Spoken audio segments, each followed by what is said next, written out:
Chapter 51. Enlightened.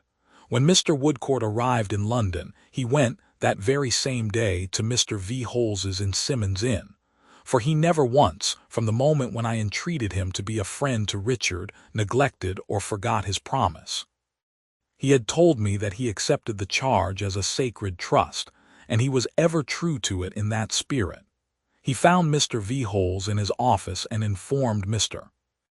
V. Holes of his agreement with Richard that he should call there to learn his address. "Just so, sir," said Mr. V. Holes. "Mr. C.'s address is not 100 miles from here, sir. Mr. C.'s address is not 100 miles from here. Would you take a seat, sir?" Mr. Woodcourt thanked Mr. V. Holes, but he had no business with him beyond what he had mentioned. "Just so, sir. I believe, sir," said Mr. V. Holes, still quietly insisting on the seat by not giving the address, "that you have influence with Mr. C. Indeed, I am aware that you have." "I was not aware of it myself," returned Mr. Woodcourt. "But I suppose you know best." "Sir," rejoined Mr. V. Holes, self-contained as usual, voice and all, "it is a part of my professional duty to know best. It is a part of my professional duty to study and to understand a gentleman who confides his interests to me. In my professional duty I shall not be wanting, sir, if I know it. I may, with the best intentions, be wanting in it without knowing it, but not if I know it, sir." Mr. Woodcourt again mentioned the address. "Give me leave, sir," said Mr. V. Holes. "Bear with me for a moment, sir. Mr. C. is playing for a considerable stake and cannot play without, need I say what? Money, I presume." "Sir," said Mr. V. Holes, "to be honest with you, honesty being my golden rule, whether I gain by it or lose, and I find that I generally lose, money is the word. Now, sir, upon the chances of Mr. C's game I express to you no opinion, no opinion. It might be highly impolitic in Mr. C, after playing so long and so high, to leave off. It might be the reverse. I say nothing." "No, sir," said Mr. V. Holes, bringing his hand flat down upon his desk in a positive manner. "Nothing." "You seem to forget," returned Mr. Woodcourt, "that I ask you to say nothing and have no interest in anything you say." "Pardon me, sir," retorted Mr. V. Holes, "you do yourself an injustice. No, sir, pardon me. You shall not in my office, if I know it, do yourself an injustice. You are interested in anything and in everything that relates to your friend. I know human nature much better, sir, than to admit for an instant that a gentleman of your appearance is not interested in whatever concerns his friend." "Well," replied Mr. Woodcourt, "that may be. I am particularly interested in his address." "The number, sir," said Mr. V. Holes parenthetically, "I believe I have already mentioned. If Mr. C is to continue to play for this considerable stake, sir, he must have funds. Understand me. There are funds in hand at present. I ask for nothing. There are funds in hand. But for the onward play, more funds must be provided, unless Mr. C is to throw away what he has already ventured, which is wholly and solely a point for his consideration.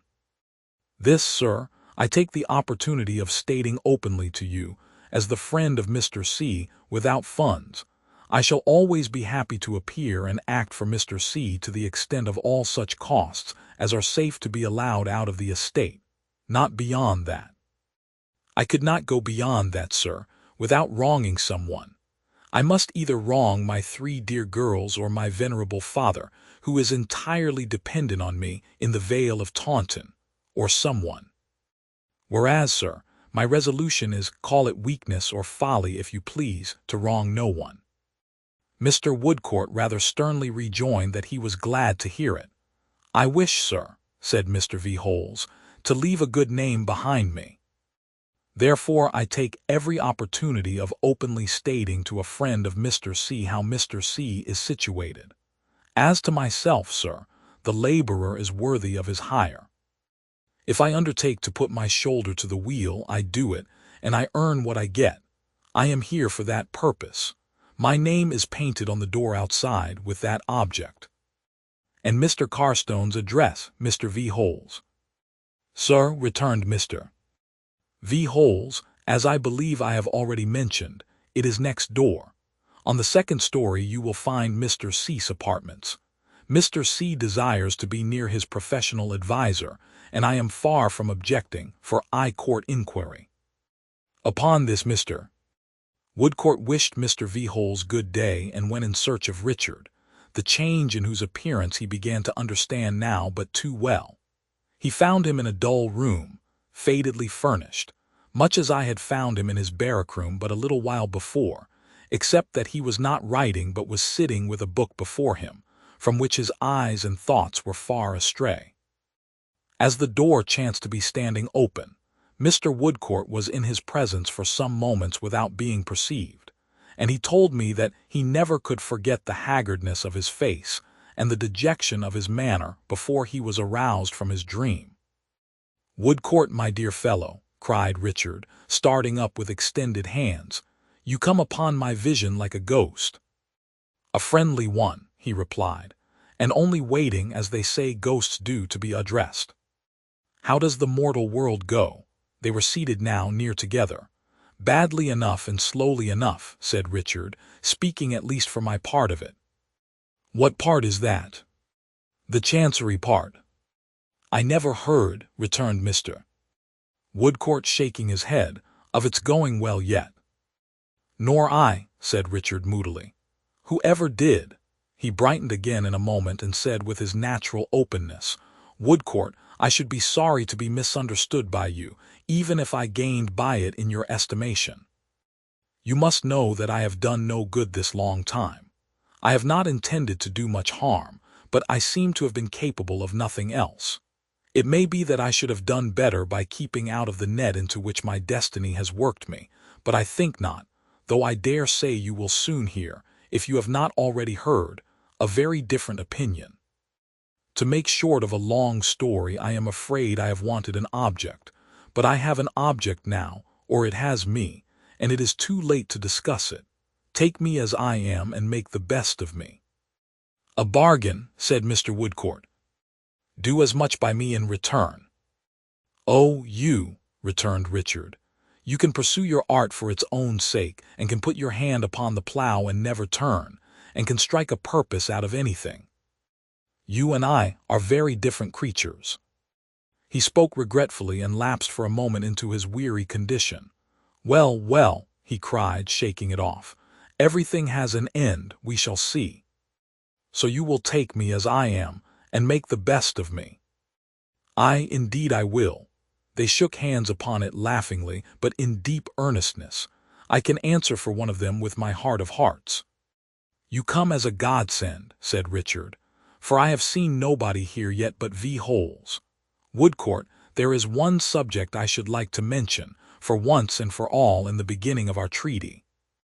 You can hardly make the best of me if I don't. You know, I dare say, that I have an attachment to my cousin Ada." Mr. Woodcourt replied that I had hinted as much to him. "Now pray," returned Richard, "don't think me a heap of selfishness. Don't suppose that I am splitting my head in half, breaking my heart over this miserable chancery suit for my own rights and interests alone. Ada's are bound up with mine, they can't be separated. V. Holes works for both of us. Do think of that." He was so very solicitous on this head, that Mr. Woodcourt gave him the strongest assurances that he did him no injustice. "You see," said Richard, with something pathetic in his manner of lingering on the point, though it was offhand and unstudied, "to an upright fellow like you, bringing a friendly face like yours here, I cannot bear the thought of appearing selfish and mean. I want to see Ada righted, Woodcourt, as well as myself. I want to do my utmost to right her, as well as myself. I venture what I can scrape together to extricate her, as well as myself. Do, I beseech you, think of that." Afterwards, when Mr. Woodcourt came to reflect on what had passed, he was so very much impressed by the strength of Richard's anxiety on this point that, in telling me generally of his first visit to Symonds Inn, he particularly dwelt upon it. It revived a fear I had before that my dear girl's little property would be absorbed by Mr. V. Holes, and that Richard's justification to himself would be sincerely this. It was just as I began to take care of Caddy that the interview took place, and I now returned to the time when Caddy had recovered, and the shade was still between me and my darling. I proposed to Ada that morning that we should go and see Richard. It a little surprised me to find that she hesitated and was not so radiantly willing as I had expected. "My dear," said I, "you have not had any difference with Richard since I have been so much away." "No, Esther." "Not heard of him, perhaps?" said I. "Yes, I have heard of him," said Ada, such tears in her eyes and such love in her face. I could not make my darling out. "Should I go to Richard's by myself?" I said. No, Ada thought I had better not go by myself. Would she go with me? Yes, Ada thought she had better go with me. Should we go now? Yes, let us go now. Well, I could not understand my darling, with the tears in her eyes and the love in her face. We were soon equipped and went out. It was a somber day, and drops of chill rain fell at intervals. It was one of those colorless days when everything looks heavy and harsh. The houses frowned at us, the dust rose at us, the smoke swooped at us. Nothing made any compromise about itself or wore a softened aspect. I fancied my beautiful girl quite out of place in the rugged streets, and I thought there were more funerals passing along the dismal pavements than I had ever seen before. We had first to find out Simmons' Inn. We were going to inquire in a shop when Ada said she thought it was near Chancery Lane. "We are not likely to be far out, my love, if we go in that direction," said I. So to Chancery Lane we went, and there, sure enough, we saw it written up, Simmons' Inn. We had next to find out the number. Or Mr. V. Holes's office will do, I recollected, for Mr. V. Holes's office is next door. Upon which Ada said, perhaps that was Mr. V. Holes's office in the corner there, and it really was. Then came the question, which of the two next doors? I was going for the one, and my darling was going for the other, and my darling was right again. So up we went to the second story, when we came to Richard's name in great white letters on a hearse-like panel. I should have knocked, but Ada said perhaps we had better turn the handle and go in. Thus we came to Richard, poring over a table covered with dusty bundles of papers which seemed to me like dusty mirrors reflecting his own mind. Wherever I looked I saw the ominous words that ran in it repeated, Jarndyce and Jarndyce. He received us very affectionately, and we sat down. "If you had come a little earlier," he said, "you would have found Woodcourt here. There never was such a good fellow as Woodcourt is. He finds time to look in between whiles, when anybody else with half his work to do would be thinking about not being able to come. And he is so cheery, so fresh, so sensible, so earnest, so everything that I am not, that the place brightens whenever he comes, and darkens whenever he goes again. God bless him, I thought, for his truth to me.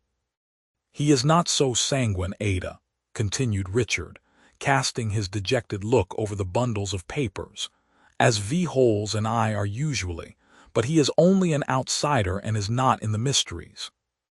We have gone into them, and he has not. He can't be expected to know much of such a labyrinth." As his look wandered over the papers again and he passed his two hands over his head, I noticed how sunken and how large his eyes appeared, how dry his lips were, and how his fingernails were all bitten away. "Is this a healthy place to live in, Richard, do you think?" said I. "Why, my dear Minerva," answered Richard with his old gay laugh, "it is neither a rural nor a cheerful place. And when the sun shines here, you may lay a pretty heavy wager that it is shining brightly in an open spot. But it's well enough for the time. It's near the offices and near V. Holes." "Perhaps," I hinted, "a change from both." "Might do me good," said Richard, forcing a laugh as he finished the sentence. "I shouldn't wonder, but it can only come in one way now, in one of two ways I should rather say. Either the suit must be ended, Esther, or the suitor. But it shall be the suit, my dear girl, the suit, my dear girl." These latter words were addressed to Ada, who was sitting nearest to him. Her face being turned away from me and towards him, I could not see it. "We are doing very well," pursued Richard. "V. Holes will tell you so. We are really spinning along. Ask V. Holes. We are giving them no rest. V. Holes knows all their windings and turnings, and we are upon them everywhere. We have astonished them already. We shall rouse up that nest of sleepers, mark my words." His hopefulness had long been more painful to me than his despondency. It was so unlike hopefulness, had something so fierce in its determination to be it, was so hungry and eager, and yet so conscious of being forced and unsustainable that it had long touched me to the heart. But the commentary upon it, now indelibly written in his handsome face, made it far more distressing than it used to be. I say indelibly, for I felt persuaded that if the fatal cause could have been forever terminated, according to his brightest visions, in that same hour, the traces of the premature anxiety, self-reproach, and disappointment it had occasioned him would have remained upon his features to the hour of his death. "The sight of our dear little woman," said Richard, Ada still remaining silent and quiet, "is so natural to me, and her compassionate face is so like the face of old days." "Ah, no, no," I smiled and shook my head. "So exactly like the face of old days," said Richard in his cordial voice, and taking my hand with the brotherly regard which nothing ever changed, "that I can't make pretenses with her. I fluctuate a little, that's the truth. Sometimes I hope, my dear, and sometimes I don't quite despair, but nearly. I get," said Richard, relinquishing my hand gently and walking across the room, "so tired." He took a few turns up and down, and sunk upon the sofa. "I get," he repeated gloomily, "so tired. It is such weary, weary work."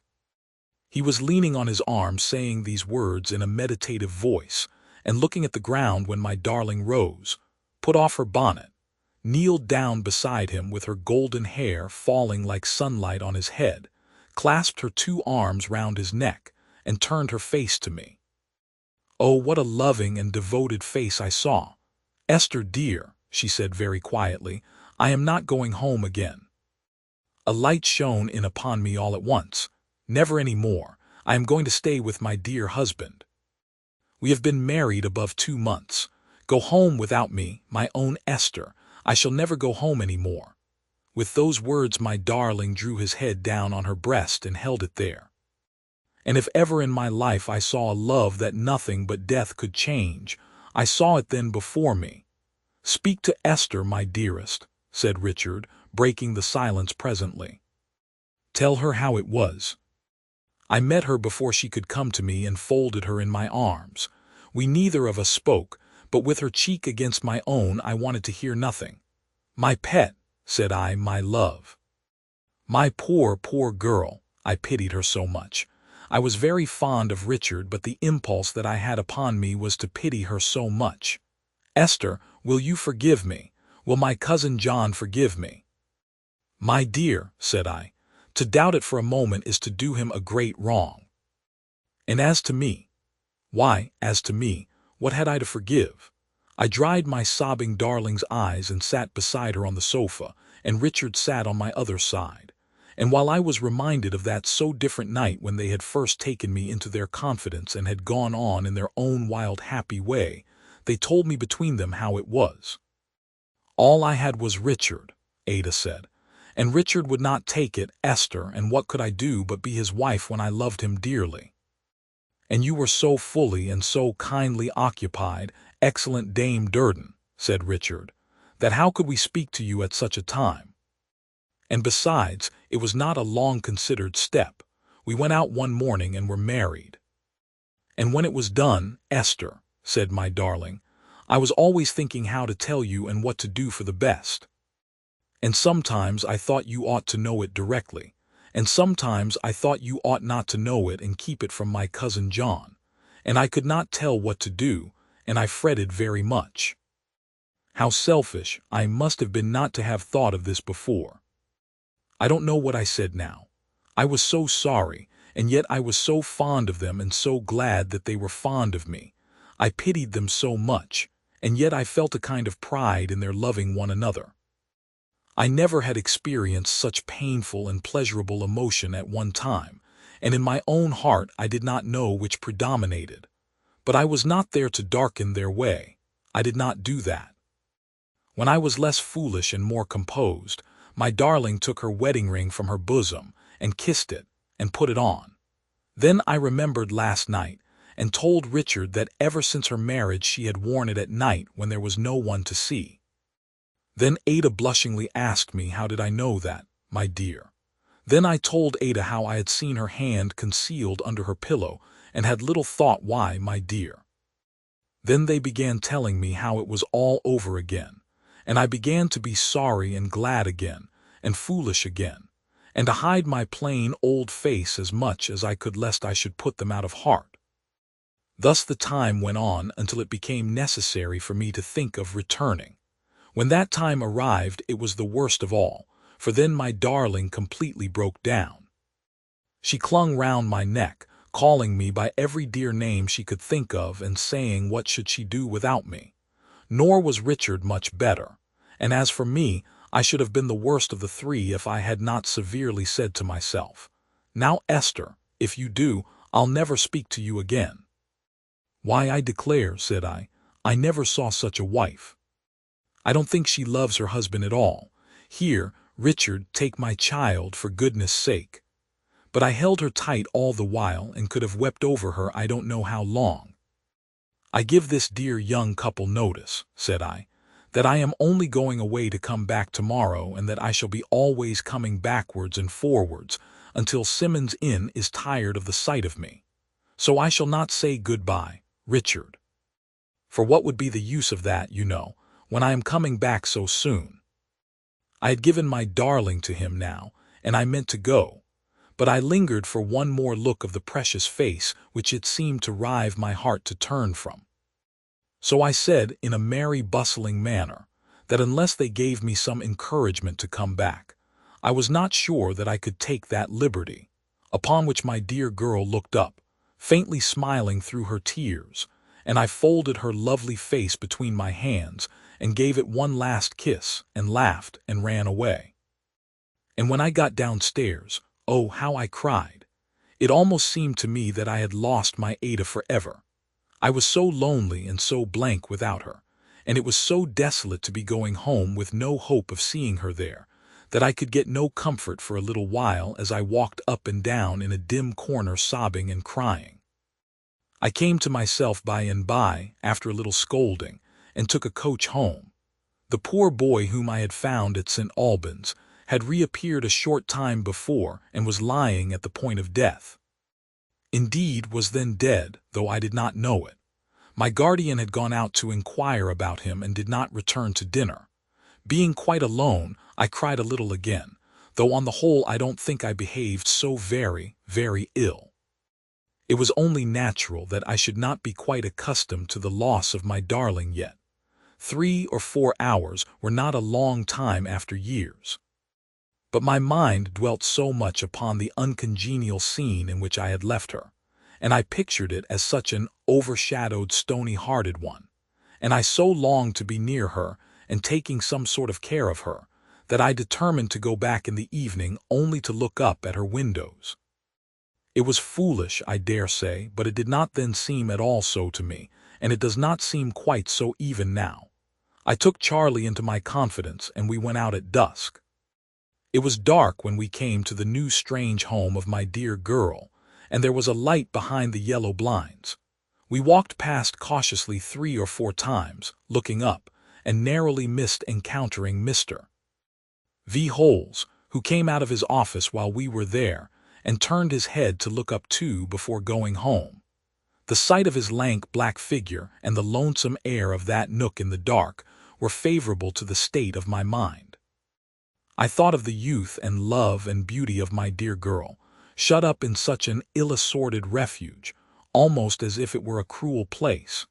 It was very solitary and very dull, and I did not doubt that I might safely steal upstairs. I left Charlie below and went up with a light foot, not distressed by any glare from the feeble oil lanterns on the way.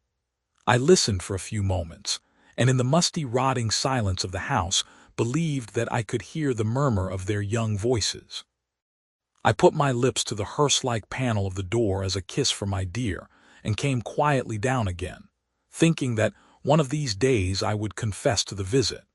And it really did me good, for though nobody but Charlie and I knew anything about it, I somehow felt as if it had diminished the separation between Ada and me and had brought us together again for those moments.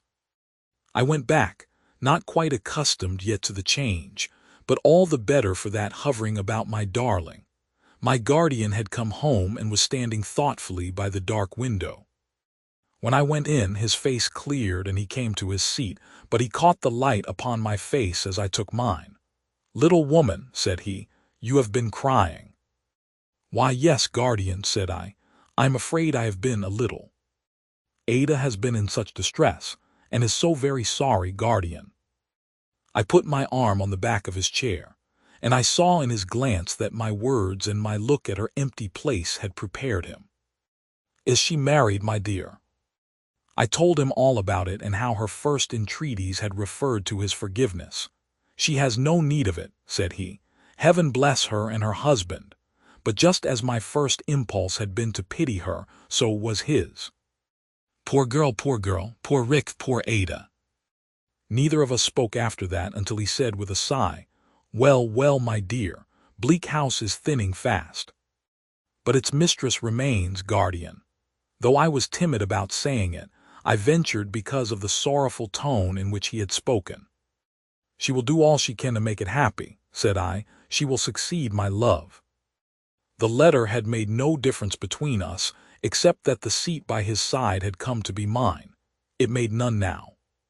He turned his old bright fatherly look upon me, laid his hand on my hand in his old way, and said again, "She will succeed, my dear. Nevertheless, Bleak House is thinning fast, O little woman." I was sorry presently that this was all we said about that. I was rather disappointed. I feared I might not quite have been all I had meant to be since the letter and the answer.